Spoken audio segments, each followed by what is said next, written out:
Hello everybody, I am Keaton and this is Kid Catholic Season 9, Episode 17, and I hope you all are having a wonderful winter season so far, a wonderful Christmas season, or technically Advent season like I talked about last week. Now, this week for me, and I know a lot of other people, is finals week, and it is safe to say that it is very stressful. At first, I didn't even know if I was going to do a Kid Catholic this week, just because finals week, especially this year, since our finals are online. We're in-person learning, but our finals are online. A lot of teachers are doing projects in replacement of a test, and so while that's nice, on one hand, it's also more time-consuming. So it's safe to say I have been super stressed, and I know that even with things besides school during the holiday season, a lot of us get super stressed as well.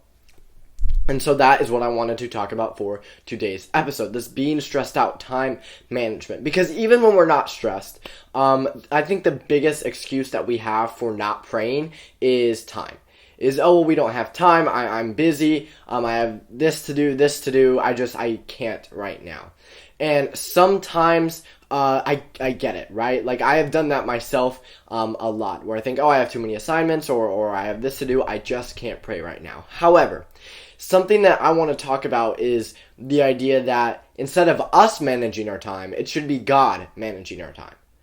For example, I saw this quote the other day, and it was so good. It said, Mass and prayer should be our excuse for missing something else. And I thought that was really good, because a lot of times we have excuses for missing Mass or for not praying. Whether we know or whether we have the intention of them being excuses, they are.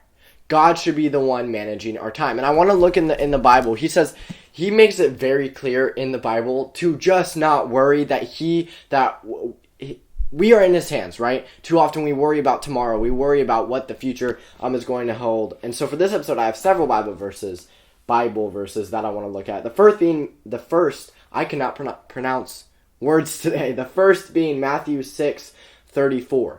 We read, "Therefore do not be anxious about tomorrow, for tomorrow will be anxious for itself. Let the day's own trouble be sufficient for the day." I'm going to read that one more time. "Therefore do not be anxious about tomorrow, for tomorrow will be anxious for itself. Let the day's own trouble be sufficient for the day." It's telling us that, I don't know why I was going to sum up what it tells us. It literally tells us what it tells us, to not worry about tomorrow. And I think that's especially important right now and with our prayer life. Another quote that I want to look at has to do with putting our faith in God in stressful times, with relying on God. Because here's the deal. Yeah, stress is really hard to deal with, right? Like, sometimes we just get super anxious and we're like, I don't know what to do. I don't know how to do this. First off, being anxious is just taking up more time, which doesn't help at all, right? But what we don't realize is we tend to think, if I pray, it'll make me more stressed. It'll make more time. I'll just be more stressed out than I was in the first place.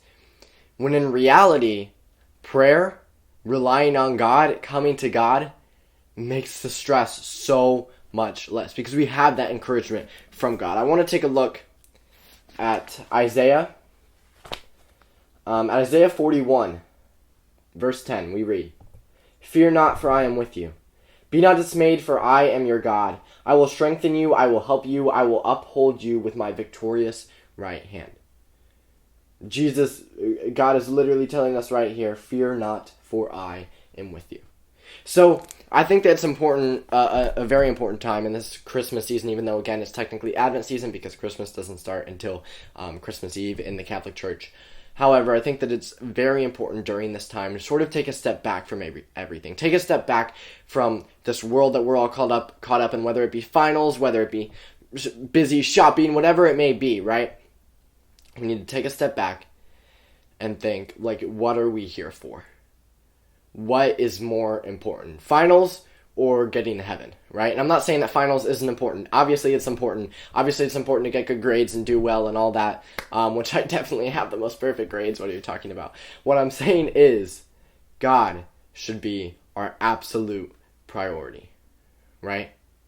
That is what I'm trying to get across, is that God should be our priority. Not that grades, not that finals shouldn't be worried about, but that God should at least be above them, right? God should be above all else. I want to look at one last Bible verse here. that has to do with this sort of being anxious. I talked about that earlier.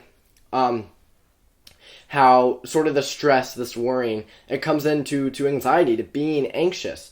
And so I want to look at Luke 12, 22 through 26. We read, "And he said to his disciples, 'Therefore I tell you, do not be anxious about your life, what you shall eat, nor about your body, what you shall put on. For life is more than food, and the body more than clothing. Consider the ravens. They neither sow nor reap. They have neither storehouse nor barn, and yet God feeds them. Of how much more value are you than the birds? And which of you, by being anxious, can add a cubit to his span of life? If then you are not able to do as small a thing as that, why are you anxious about the rest?'" Basically, what this is telling us is we can be anxious about material things all day. We can be anxious about school. We can be anxious about this, about that, stressed, right? All of that stress, all of that worry isn't going to do anything for us. It's not going to give us more time, right? The number one thing that we need to focus on is giving time to God. So let's say we're in a scenario where we are trying to get our prayer life starting to go, but we're in a time like right now with finals where we just have so much to do. We may not have the time, right? Well, it comes back to what I talked about last week. Bring God outside of church and put God in everything we do, right? Instead of saying, "Hey God, I got to leave you real quick so that I can go take this test, or that I can go study for this test." How about, "Hey God, will you come help me study for this test?" You see what I mean? Bringing God with us, because he wants us. He is waiting for us with his arms wide open. All we need to do is run to him. So in this time of stress, in this time of worry, let's take some deep breaths, take a step back, remember what our life is all about, and most importantly, pray. So, now that the topic is done, do you know what it's time for now? It's time for the Saint of the Week! And today's Saint of the Week was suggested by my brother Griner. And so where I am right now, it is snowing and it is winter and it is around Christmas time. And so what better a saint to do than Saint Olaf, the literal live snowman himself. I mean, that's not actually him. He was probably named after Saint Olaf. Anyway, I didn't know that Disney was that Catholic that they would name their characters off of saints, but that's cool. Anyway, Saint Olaf was a king of Norway in the early 11th century, and his story at first doesn't seem like it would be that of a saint. He ruled King Norway. He used to be, he was king of Norway, and he ruled Norway. And he was known to have a sort of harsh rule about him. He was a Christian, and he tried to Christianize England and sent missionaries over there to do so, as well as where he was of Norway. But people kind of got mad that he tried to go and Christianize England and Norway as well. But then a little later on, he was in a multitude of battles because people really didn't like him because of his harsh rule. In fact, he was overthrown as king. He was overthrown by a band of rebellion nobles. He was just completely overthrown. They kicked him out, and he was sent into exile into Russia. And he tried, because people really didn't like him as a leader. He was that harsh, and he was considered awfully cruel in his ruling. And so he was exiled into Russia, and so he tried to come back to Norway, take back his throne, where he was slain in battle.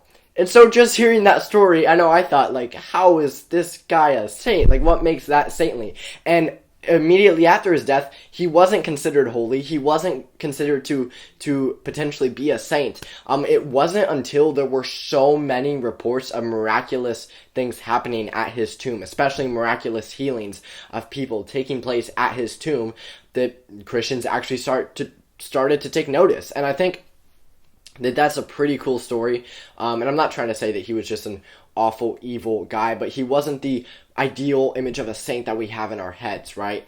And so hearing about those miraculous healings, people were like, oh my gosh, this guy really was a holy person. And so he was canonized a saint by the Catholic Church, and he is in heaven. And what this goes to show is that everybody has a chance.